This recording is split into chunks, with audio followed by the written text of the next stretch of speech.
तो ये 1730 के आसपास की बात है। वहाँ पे मारवाड़ में जो राजा थे, महाराजा अभय सिंह जी, तो अच्छा उनका मान था उस क्षेत्र में।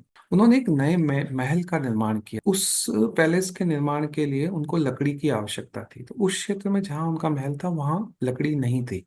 तो उन्होंने अपने मंत्री थे गिरिधर भंडारी, उनको बोला कि आप सेना की टुकड़ी लेके जाओ और खेजड़ी के वृक्ष लेके आओ, उसकी लकड़ी से ये महल का जो निर्माण होना है वो होगा।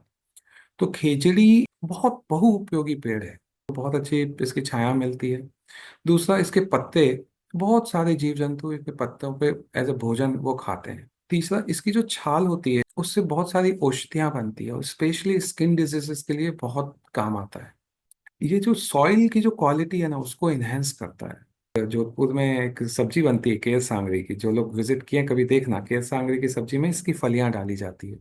तो ये पेड़ जो है पूरा ही बहुउपयोगी पेड़ है। अब राजा को जरूरत थी, महाराजा को लकड़ी की, तो उन्होंने अपने मंत्री को सैनिकों के साथ भेजा।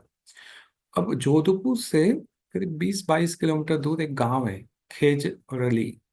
उसी खेजड़ी का जो वृक्ष है उसी से मिलता जुलता नाम है गांव। वहां पे विश्नोई समाज रहता था। और वहां पे खेजड़ी के बहुत सारे पेड़ थे। तो उनको लगा कि हमको 100-200 पेड़ काटने हैं, इसकी लकड़ी लेके जाना है। तो वो जो मंत्री था गिरधर भंडारी, वो अपनी सेना की टुकड़ी को लेके उस गांव में जाता है।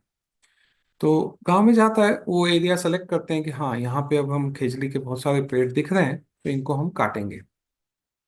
तो वो काटना शुरू करते हैं तो उसकी आवाज आती है आसपास। तो पास में जो घर होता है उस अमृता देवी बिश्नोई, उनका घर होता है। तो अमृता देवी को जब आवाज आती है कि कोई पेड़ काटने की कोशिश कर रहा है, ये कैसे हो सकता है, हमारा धर्म है ये, पेड़ नहीं कट सकते, जहाँ विश्नोई समाज रहता है पेड़ कोई नहीं काट सकता और किसी जीव जंतु की हत्या नहीं कर सकता। वो महिला भाग के बाहर आती है और सैनिकों से उलझ जाती है, उनको बोलती है ये क्या कर रहे हो तुम।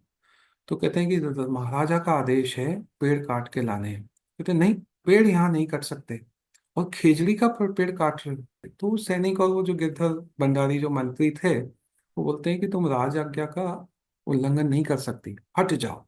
तो थोड़ी देर तक उनसे बहस होती है। अल्टीमेटली वो उनके पास सेना भी होती है, सैनिक भी होते हैं और उनके पास शस्त्र बल भी होता है, तो उसको हटा देते हैं धक्का देके कि नहीं, तेरे कहने से ये काम नहीं रुकेगा। तो उस समय वो फैसला लेती है अमृता देवी कि नहीं, मैं जब तक जीवित हूं खेजड़ी का ये वृक्ष नहीं कटेगा। तो उस पेड़ को पूरा अपने हाथ से सर्कल करके खड़ी हो जाती है कि खेजड़ी का पेड़ नहीं काटने दूंगी। और उस समय वो बोलती है एक लाइन जो आज भी वहां पे बहुत फेमस है, सिर साठे रूख रहे तो भी सस्तो आन।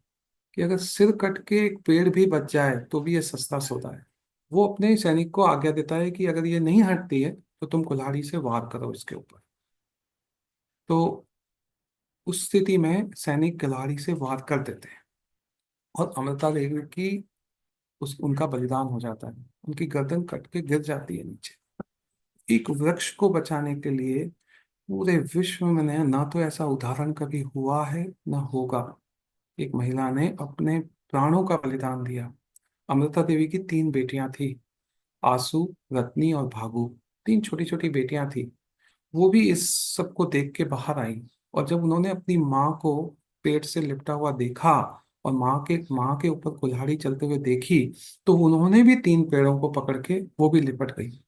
और वो इतने उन्माद में थे उस समय सैनिक की राज आज्ञा का पालन करना है, उन्होंने उन 3 बेटियों को भी मार दिया। ये बात आग के जैसे पूरे विश्नोई कम्युनिटी में उस समय फैल गई। आसपास के 84 गांवों से स्त्री पुरुष बच्चे बूढ़े सब इकट्ठे हो गए वहां पे कि ये क्या हो गया। और उन्होंने तय किया कि अमृता देवी का बलिदान ऐसे हम व्यर्थ नहीं जाने देंगे। तो सब ने एक एक पेड़ पकड़ के वो खड़े हो गए। तो एक एक करके सर कटते गए उस दिन, उस दुर्भाग्यपूर्ण दिन 69 महिलाएं और 294 पुरुषों का बलिदान हुआ। कुल मिला के 363 लोग वृक्षों को बचाने के लिए अपने प्राण दे देते हैं। अंत में स्थिति इतनी खराब हो जाती है, सब तरफ खून ही खून, सब तरफ लाशें पड़ी है। सैनिक विद्रोह पे आ जाते हैं, तो कहते हैं अब राजाज्ञा हो, मंत्री आज्ञा हो, अब और पाप हमसे नहीं होगा। वो हथियार फेंक देते हैं। अब वो गिद्ध, जो उनका मंत्री आया होता है साथ में, अब उसके पास कोई ऑप्शन नहीं होता है, तो वो जाता है राजा के पास। तो राजा, उनके पैरों से जमीन निकल जाती है। ये क्या हो गया कि मेरी आज्ञा मानने के चक्कर में तुमने महापाप कर दिया कि 363 निर्दोष लोगों की हत्या कर दी, और ये हत्या का दोष मेरे ऊपर है। तुम्हें पहले ही उस अमृता देवी का जब बात चल रही थी तब दौड़ के मेरे पास आना था। ये अनर्थ क्या कर दिया तुमने। तो उस अवसाद की स्थिति में वो अपने गुरु के पास जाते हैं, बोलते हैं कि बहुत बड़ा अपराध हो गया हमसे। तो राजा फिर बिश्नोई समाज के पास जाते हैं, उनसे बात करते हैं और क्षमा मांगते हैं। और उस समय वो आदेश निकालते हैं कि इस क्षेत्र में आज के बाद से कभी भी कोई वृक्ष नहीं काटेगा, कभी भी कोई जीव की हत्या नहीं करेगा, और जो भी इन दोनों कामों में लिप्त पाया गया उसको हम राजद्रोह मानेंगे। 300 साल पहले की स्थिति देखिए कि अमृता देवी एक महिला है, वो कितनी सर है, उसकी कितनी नॉलेज है, और वो कितनी एक्टिव है कि वो आके राजा के सैनिकों से लड़ जाती है कि पेड़ नहीं काटने दूंगी।